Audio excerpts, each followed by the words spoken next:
It's Pickleball IQ, and today you're going to learn from Coach Bryce why you volley dink, how to volley dink, and when to execute the volley dink. So this is why you want to do a volley dink. The main reason is it takes time away from your opponents. Whenever I take the ball out of the air when I can comfortably reach it, it's going to take time away from my opponent, and I can move her around and cause pop-ups and errors. Also, whenever I'm dinking and I'm leaned in like this, it creates a lot of pressure. Whenever I first started dinking, I was letting way too many balls bounce, and I realized that my opponent always had time to get ready again. And then I realized once I'm taking it out of the air, I'm kind of moving my opponents around like puppets, and I'm not the one that's getting burned off the line. I want to hold this line at all costs, trying to force her off the line. I also noticed that whenever I was leaned in, taking the ball out of the air, it creates a lot more pressure. And she's trying to frantically get back into the point. I'm the one that's kind of winning, so to speak. Here's an example of me letting everything bounce. You can see that Heather here has lots and lots of time to get ready again because I'm letting everything bounce. Now notice that when I start leaning in, sometimes you're not going to be able to reach the ball, and that's fine. Just get ready for the next one and try to lean in and take that one.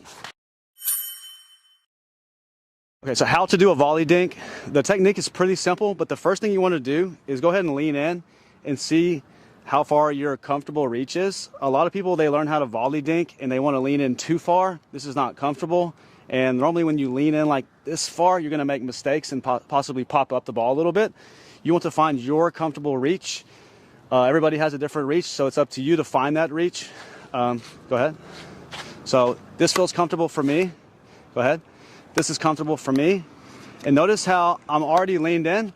So I can already tell I couldn't take that one, but I knew right away that I couldn't because I'm already leaned in.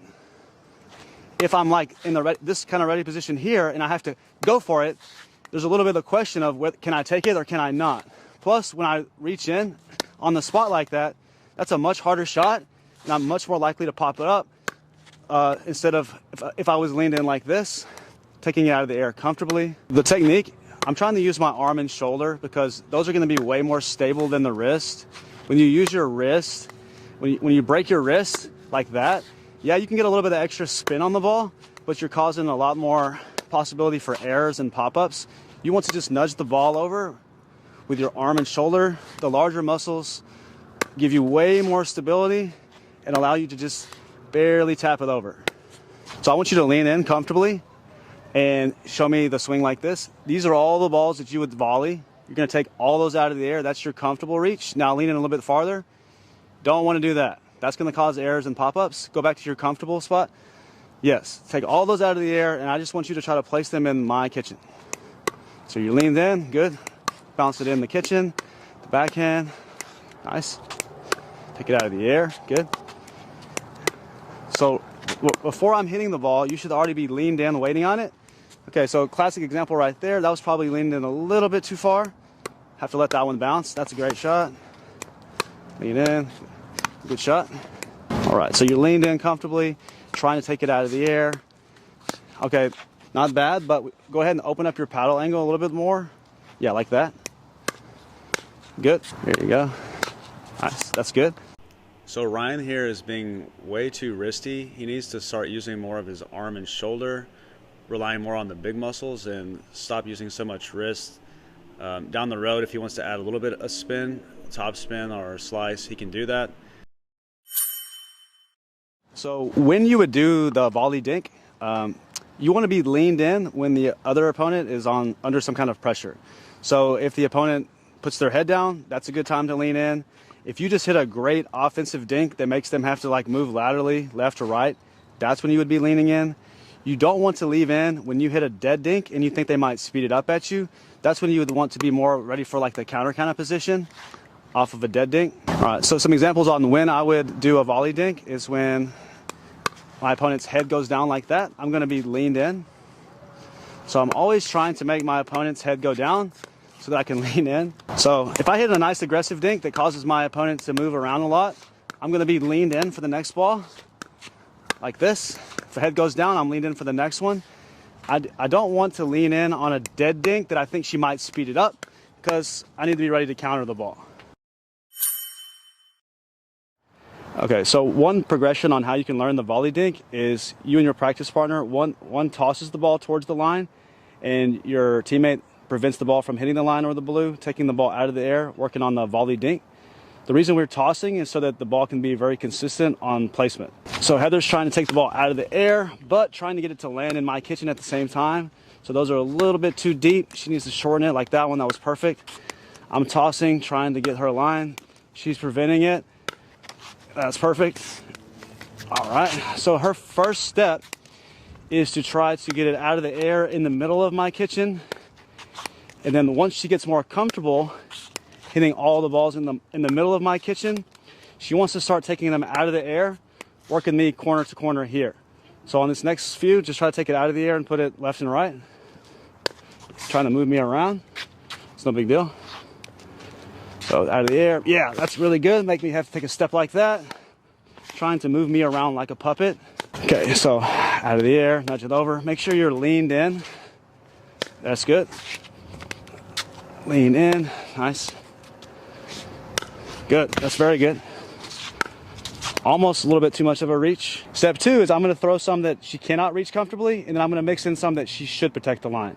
So it's her job to have shot selection. Should I take it out of the air, or should I let it comfortably bounce and put it in the kitchen that way? So this one she cannot comfortably reach. She should let it bounce. This one she should take out of the air. Good. Let that one bounce. Still trying to get all the balls in the kitchen so I can't attack it. She's just trying to recognize which balls that she can take out of the air comfortably and which ones that she should let bounce. That one she has to let bounce. That one she has to let bounce. It's okay to miss some. I'll miss. This one she should take out of the air. This one she should take out of the air. I should never really be able to hit her line or her blue area. At least this color court is blue. Yeah, that's good. And let that one bounce. Take it out of the air. Now you decide. That was close. If you find yourself looking down and seeing the ball hit the line or the blue, then you probably know you could have taken it out of the air. But everybody has a different reach, so it's up to you to experiment to see which balls you can comfortably take and which ones you cannot. All right, so this is a good drill for practicing volley dinks where we're trying to both lean in and protect our quote-unquote birdie. I'm trying not to let the ball hit this container with the ball on it, and Heather's trying to prevent the ball from touching hers. These are our little birdies, and we're trying to protect them. Mine almost died right there. And good. Take the ball out of the air, protect your birdie. If you put the ball into the net, you're supposed to sacrifice the birdie, and the game's over. Yeah, so after she's learned how to volley dink, we're now just going to play a practice game to 5, rally scoring, where we're only allowed to dink. But she's leaned in, taking the ball out of the air, and so am I. Trying to make our opponents force errors. Only allowed to dink though, so I'm going to try to move her around. Ah, yeah, she almost got me. Only allowed to dink. She's doing a good job. Good volley. Way to move me around. Game cross court, same idea. We're only allowed to dink. She should be volley dinking when she can. Take it out of the air. If she has to let it bounce, she's letting it bounce.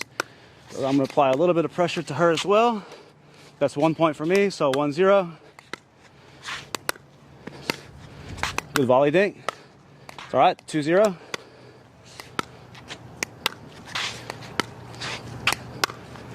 Trying to set her up for some shots that she can take out of the air. That's 3. Can't reach that one, no big deal. As long as she's leaned in and ready to take it out of the air first, that's a good shot. So essentially we're gonna play a game in all 4 quadrants, down the line and also cross court. That's really good. Move me around. That's all right, the 1-0. I should have taken that out of the air. That's good. Try, 2. Yeah. So it's really good to realize the ones that you should have taken versus the ones that you should not have taken. That's a really good dink. Oh, a little bit too aggressive on that one. Yeah, 0-0. Now we're doing this side.